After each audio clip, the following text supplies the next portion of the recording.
আজ আমি করে দেখাবো ভেজ ফ্রাইড রাইস।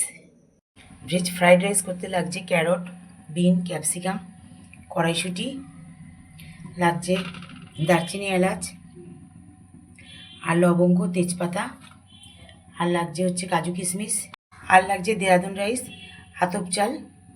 চালটাকে আমি ভালো মতো ধুয়ে নিয়েছি, এবার আধ ঘন্টা ভিজিয়ে রাখবো। দেরাদুন আতপ চাল কিন্তু খুব শক্ত, জোরে জোরে ধুলে কিন্তু চালগুলো ভেঙে যাবে, খুব আলগা হাতে চালগুলোকে ধুতে হয়। এখানে একটি পাত্রের মধ্যে জল দিয়ে দিয়েছি, তার মধ্যে দিয়েছি তেজপাতা, তেল, লবণ আর দিয়েছি একটু পাতিলেবুর রস। এবার জলটা ফুটতে দেবো। ততক্ষণে আমি একটি কড়াই বসিয়ে নিয়েছি, কড়াইয়ে তেল দিয়ে তেলটা গরম করে নিয়েছি। এবার আমি সবজিগুলো ভাজতে শুরু করব। তাড়াতাড়ি একদিকে ভাত আর একদিকে যে সবজিগুলো ভেজে নিই, তাহলে আমার ফ্রাইড রাইসটা কিন্তু তাড়াতাড়ি রান্না হয়ে যাবে। তেলটা গরম হয়ে গেছে, দিয়ে দেবো তেজপাতা, দারচিনি, এলাচ, লবঙ্গ। প্রথমে দিয়ে দেবো ক্যারট।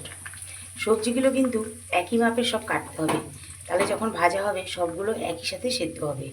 ছোট বড় কাটলে কিন্তু সেদ্ধটাও আলাদা রকমই হবে। এবার দিয়ে দেবো বিন। এবার দিয়ে দেবো কড়াইশুঁটি। সবজিগুলোর মধ্যে লবণ দিয়ে দিলাম।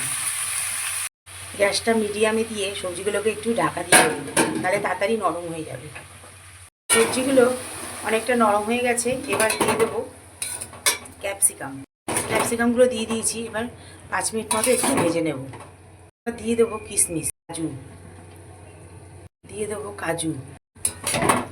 এবার আরেকটু ভেজে নেব। সবজিটা ভাজা হতে হতে দেখছি যে জলটা ফুটে উঠেছে। এবার চালগুলো দিয়ে দেবো। গরম জলের মধ্যে চাল দিয়ে দিয়েছি। যেহেতু এর মধ্যে পাতিলেবু দেওয়া আছে, তাই ভাতগুলো কিন্তু বেশ সাদা সাদা হবে আর ভেঙেও যাবে না। আর ভাতগুলো 90% সেদ্ধ করব, পুরোপুরি সেদ্ধ করলে কিন্তু গলে যাবে। একসঙ্গে দুটো করলে ফ্রাইড রাইসটা অনেক তাড়াতাড়ি রান্না হয়। একদিকে ভাত আর একদিকে যদি আমরা সবজিগুলো করে নিই, তাতে অনেক তাড়াতাড়ি রান্না হয়ে যায়।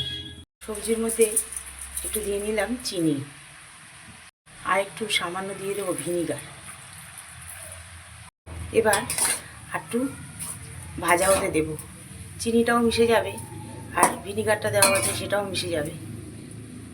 ঠিক আছে, এবার ভাতের মধ্যে এক এক করে দিয়ে দেবো লবণ, চিনি।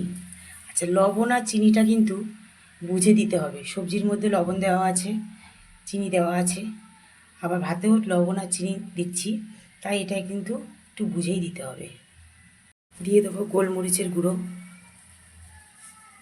জয়িত্রী আর জায়ফল খালি কড়াইতে ঢেলে গুঁড়ো করে রেখেছিলাম, এটা হচ্ছে সেই গুঁড়োটা।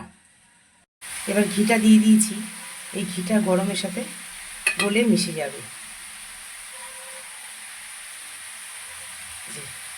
ঘিটা যেহেতু ফ্রিজে ছিল, তাই একটু জমাট খেয়ে রয়েছে, এই গরমে আস্তে আস্তে ঘিটা গলে যাচ্ছে। হাতের মধ্যে সব কিছু ভালো মতো মিশিয়ে নিয়েছি। এদিকে আমার সবজিটাও ভাজা হয়ে গেছে, এর মধ্যে আস্তে আস্তে ভাতগুলো দিয়ে দেবো। তাই ভাতের সঙ্গে সবজিগুলো এবার একটু মিশিয়ে নেব।